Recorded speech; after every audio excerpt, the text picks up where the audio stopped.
बिस्मिल्लाहिर्रहमानिर्रहीम, अस्सलाम वालेकुम।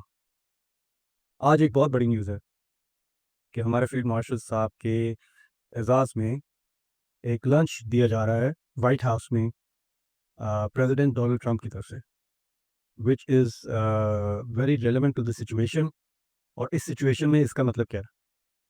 पिछले 5-6 दिनों से हमारे फील्ड मार्शल साहब अमेरिका में एंगेज्ड हैं और he is meeting the most powerful man on the planet, that is president Trump. तो इट इज़ हाईली सिग्निफिकेंट। और ट्रंप जो हैं वो G8 की कॉन्फ्रेंस कनाडा से छोड़कर यूएस में आए हैं वापस। और उसके बाद उनका और जनरल सैयद आसिम का मिलना, ये एक आउट ऑफ ब्लू नहीं, it's very significant, it must be planned. At the same time globally क्या हो रहा है? ईरान और इसराइल का कॉन्फ्लिक्ट दिन ब दिन बढ़ता जा रहा है। गो के ईरान का जो नुकसान है that is 9 times more than Israel, मुख्तलिफ रिपोर्ट्स के मुताबिक। लेकिन इसराइल का जो छोटा-सा भी नुकसान है that is significant considering the size of Israel. और इसराइल के पास जो टेक्नोलॉजी है वो भी बड़ी बुरी तरह से एक्सप्लॉइट हो रही है, उनका आयरन डोम जो है वो भी बड़ी बुरी तरह से एक्सप्लॉइट हो रहा है। और अब ईरान ने अपने हाइपरसोनिक मिसाइल्स भी आज दागने शुरू कर दिए हैं। तो इस मौके पर प्रेसिडेंट ट्रंप और जनरल आसिम मुनीर साहब का जो एक लंच पे मुलाकात है, इसकी बहुत सिग्निफिकेंस है। इससे हम क्या अख़ज़ कर सकते हो? ये एक तो यकीनन ईरान और इज़राइल की सिचुएशन सबसे बड़ा एजेंडा होगा इस मीटिंग का। तो what is there to give to US as far as general Asim Munir is concerned? इससे ये भी ज़ाहिर होता है कि हमारी पॉलिटिकल लीडरशिप को वो इस काबिल नहीं समझते कि वो उनसे बात करें, क्योंकि उस तरफ से प्रेसिडेंट डोनाल्ड ट्रंप हैं which is against the protocol कि वो मिले एक चीफ ऑफ आर्मी स्टाफ जो कि अब फील्ड मार्शल हैं सईद आसिम मुनीर साहब को। पाकिस्तान के पास देने के लिए क्या है? इसमें हम ये भी देख सकते हैं कि क्या पाकिस्तान इसके यानी पॉजिटिव रिजल्ट्स क्या हो सकते हैं और इसके नेगेटिव रिजल्ट्स क्या हो सकते हैं? ये सब डिपेंड करता है जनरल आसिम मुनीर पे। इससे पहले एक और जनरल थे जिनसे अमेरिका ने डिमांड की थी, आपको याद होगा। जब प्रेसिडेंट बुश ने प्रेसिडेंट और उस वक़्त के आर्मी चीफ मुशर्रफ साहब को कहा था कि will take you back to the stone age. और उसके बाद मुशर्रफ साहब ने पाकिस्तान से जो उन्होंने शायद डिमांड भी नहीं किया, मुशर्रफ साहब ने उनको दिया। मुशर्रफ साहब ने अपने अड्डे दिए, मुशर्रफ साहब ने अपनी इंटेलिजेंस दी, मुशर्रफ साहब ने बहुत कुछ दी। तो आज जब जनरल आसिम मुनीर साहब मिल रहे हैं, तो I am not speculating anything, but based on the experience और based on what is happening globally और हिस्ट्री में क्या हुआ, तो हम सोच सकते हैं कि क्या अमेरिका वाक़ई इस वॉर में कूदने वाला है। दूसरी तरफ से रशिया और चीन की तरफ से भी मुख्तलिफ बयानात आ रहे हैं। तो ये बहुत ही सिग्निफिकेंट मुलाकात है। अमेरिका पाकिस्तान से क्या माँग सकता है? हवाई अड्डे माँग सकता है।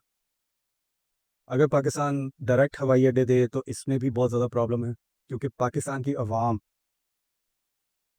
More than 80%, I would say more than 90% इस वक़्त ईरान के साथ है। इर्रिस्पेक्टिव ऑफ द फैक्ट कि वो शिया है, सुन्नी है, इन सब से बाहर निकल के 95% of people of Pakistan are supporting Iran. Or this is not only the people we are talking about the government as well. जिस तरह के हमारे डिफेंस मिनिस्टर के बयान आते हैं, हमारी फॉरेन पॉलिसी बड़ी ज़बरदस्त इस वक्त काम करेगी। तो ये एक यूनानिमस डिसीजन है पाकिस्तान को लेकर कि ईरान के लिए हम सपोर्ट कर रहे हैं।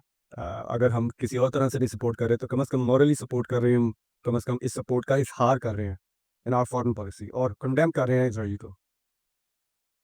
तो क्या पाकिस्तान वाक़ई कोई अड्डे दे सकता है? फिर है कि एक इनडायरेक्ट तरीका है अड्डे लेने का। वो तरीका भी मुशर्रफ साहब ने इजाद किया था। उन्होंने शम्सी बेस जो थी वो यूएई को दी थी और यूएई ने आगे से अमेरिका को हैंड ओवर कर दी थी। तो एक ये भी तरीका है कि अपना अड्डा, जो हवाई अड्डा है, वो आप अमेरिका को इनडायरेक्ट तरीके से दे दें। फिर एक बहरी बेड़े की भी बात की जा सकती है। आप देख रहे होंगे कि अमेरिका के ऑलरेडी जितने भी बहरी बेड़े हैं वो मिडल ईस्ट के डिफरेंट मुल्कों में ऑपरेट कर रहे हैं उनकी समुद्री हदूद में। तो क्या पाकिस्तान वो हदूद हैंड ओवर कर सकता है? ये तो है सारे नेगेटिव एस्पेक्ट्स जो कि इसमें से आउटकम्स निकल सकते हैं, एंड आई प्रे कि ऐसे आउटकम्स ना निकले, क्योंकि हमने पहले भी दूसरों की जंग में अपने आप को इन्वॉल्व करके अपना बहुत बड़ा नुकसान किया। जब अफ़गानिस्तान में हमारा क्या लेना-देना था 9/11 के साथ, और हमारा क्या लेना-देना था तालिबान के साथ या अल-कायदा के साथ। इसी तरह हमारा लेना-देना कुछ भी नहीं है, एटमी प्रोग्राम जो भी है ईरान का, उससे हमारा लेना-देना कुछ भी नहीं है। तो हम ईरान के खिलाफ जाकर और अमेरिका को किसी भी किस्म की इस किस्म की सपोर्ट देकर, जो कि हमारी ज्योग्राफिकल सपोर्ट हो, देकर क्या सेम डिसीजन लेंगे? The best position we can have is we keep ourselves neutral. I would not say that neutral, बल्कि हम ये कह सकते हैं कि जिस तरह ऊपर-ऊपर से हम इज़राइल को कंडेम कर रहे हैं, कंडेम करते रहें, लेकिन ईरान के खिलाफ कुछ भी ना करें। अभी रिसेंटली ईरानी पार्लियामेंट में पाकिस्तान का शुक्रिया अदा किया गया है। तशक्कर तशक्कर पाकिस्तान के नारे लगाए गए हैं ईरानी पार्लियामेंट में। तो it's going to be a massive mistake कि अगर हम अमेरिका को किसी किस्म की भी सपोर्ट प्रोवाइड करते हैं ईरान के खिलाफ, तो हमारी सरज़मीन किसी भी मुल्क के खिलाफ नहीं इस्तेमाल होनी चाहिए। पर्टिकुलरली वो फिर हमारा नॉन नेबर भी हो, और ऑन टॉप ऑफ इट वो हमारे इस्लामी ब्रदर भी हो। दूसरी तरफ ये है कि अमेरिका का प्रेशर तो बहुत ज़्यादा होगा। Obviously we are not financially stable country, we are dependent on them. बहुत सारे हवालों से हम अमेरिका और वेस्ट पे डिपेंडेंट हैं। तो इसलिए मैसिव मैसिव प्रेशर होगा। तो यहाँ पे फील्ड मार्शल आसिम मुनीर साहब का बहुत बड़ा इम्तिहान, जिस तरह कि उन्होंने एक और इम्तिहान में हमें कामयाब करवाया जब इंडिया ने पाकिस्तान पर हमला किया, तो उसमें हम कामयाब हुए। इसी तरह ये भी एक बहुत बड़ा इम्तिहान है जिसमें हमारा कामयाब होना बहुत ज़रूरी है, क्योंकि इसके बड़े ग्रेव कॉन्सिक्वेंसेस हैं लेटर ऑन, अगर किसी भी तरीके से हम अमेरिका और इनडायरेक्टली इसराइल को सपोर्ट करते हैं। तो one thing, at least do not support them. और आसिम मुनीर साहब किस तरह से इस बड़ी आजमाइश और इस थ्रेट को अपने एडवांटेज में इस्तेमाल कर सकते हैं। यहाँ से पता चलेगा कि वो कितने बड़े टेक्नोक्रेट हैं, और पॉलिटिकली भी वो किस तरह से चीज़ों को हैंडल कर सकते हैं। वो ये अपॉर्च्युनिटी भी दे सकते हैं कि somehow Pakistan can become a bridge between Iran and America, not Israel, but Iran and America. कम से कम अमेरिका इस वॉर में ना कूदे। तो it's just a matter of time, ये 2-3 घंटे जिसमें इनकी लंच के दौरान मुलाकात होगी, और कहते रहे कि there is no free lunch in the world. इसी तरह ये भी लंच फ्री लंच नहीं है। इसके पीछे एक पर्पस है। इस पर्पस में किस तरह से रिस्पेक्टेबल तरीके से पाकिस्तान को जनरल आसिम मुनीर इस मुश्किल हालात में से निकालते हैं, कैसे वो मेक श्योर करते हैं कि अमेरिका जो है उससे भी ताल्लुकात जो है वो ख़राब ना हों, और एट द सेम टाइम वो कोई भी पाकिस्तानी सॉइल से ऐसा एक्शन ना हो जो कि ईरान के अगेंस्ट हो। क्योंकि अमेरिका के पास इराक में तो हवाई अड्डा है ही, ऑब्वियसली वहाँ पे उनके ट्रूप्स भी हैं।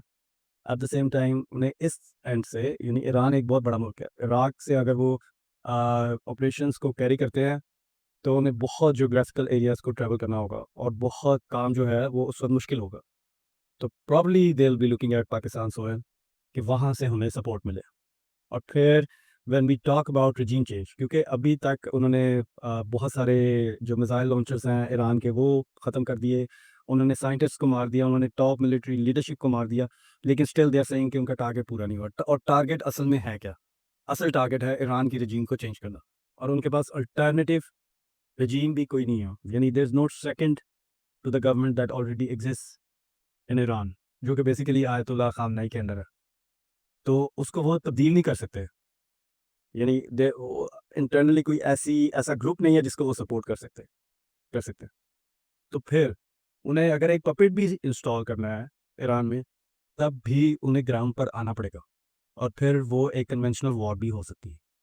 और जब हम कन्वेंशनल वॉर का ज़िक्र करते हैं, तो कन्वेंशनल वॉर में जो कन्वेंशनल वेपन्स यूज़ होते आ रहे थे, जो अब बड़े ममालिक ने बनाने बंद कर दिए हैं, लेकिन Pakistan is still making those conventional weapons, क्योंकि हमारी अपनी ज़रूरियात है।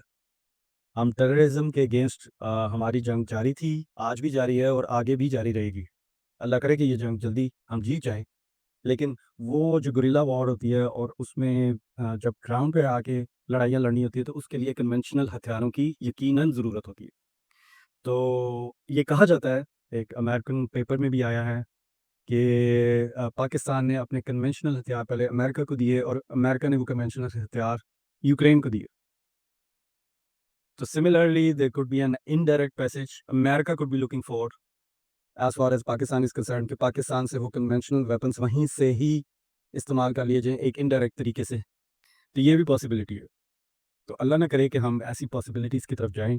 ये फील्ड मार्शल सैयद आसिम मुनीर साहब का बहुत बड़ा इम्तिहान है कि वो इस लंच के जो बात है उसमें एक इनिशियल लेवल पे क्या प्रेस कॉन्फ्रेंस होती है, एक फ़ौरन जो इन्फॉर्मेशन मिलती है यकायक, वो इन्फॉर्मेशन क्या होती है और फिर उस लॉन्ग टर्म चीज़ें शेप होती हुई कैसी नज़र आती हैं।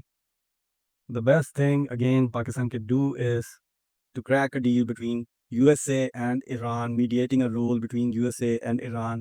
उनका जो एटमी प्रोग्राम है उस पे मुज़ाकरात हो सकें और ये सब कुछ हो सके, क्योंकि कल के डोनाल्ड ट्रंप के ट्वीट से ये अंदाज़ा होता है कि डोनाल्ड ट्रंप अब मुज़ाकरात के अंदर इंटरेस्टेड नहीं है। तो certainly he needs a lot of favours. ये जो लंच दिया जा रहा है ये लंच फ्री नहीं है। He would be looking for a lot of favours. तो इस थ्रेट को, इस मुश्किल वक्त को जनरल आसिम मुनीर साहब कैसे एक अपॉर्चुनिटी में कन्वर्ट करते हैं, ये हमें आइंदा आने वाले दिनों में नहीं तो 1-2 हफ्तों में मुकम्मल तौर पे पता लग जाएगा। एक तो शुरू में भी थोड़ा-सा पता लगेगा उनकी टोन से, कौन क्या बात करता है। लेकिन आइंदा आने वाले 1 से 2 हफ्तों में पता लग जाएगा कि पाकिस्तान का अब इसमें कितना बड़ा रोल है। पाकिस्तान को ये as a blessing in disguise opportunity मिली है to play a role into the global politics and a very main and very crucial role. अब तो उस रोल में रहते हुए पाकिस्तान क्या करता है, ये देखना होगा। अल्लाह ना करे हम वो करें जो एक ऐसे ही मौके पे हमारे एक पुराने डिक्टेटर परवेज़ मुशर्रफ साहब ने किया था। वी हैव डेमोक्रेसी जैसी भी है, लेकिन again we know who is controlling everything and they are talking with him.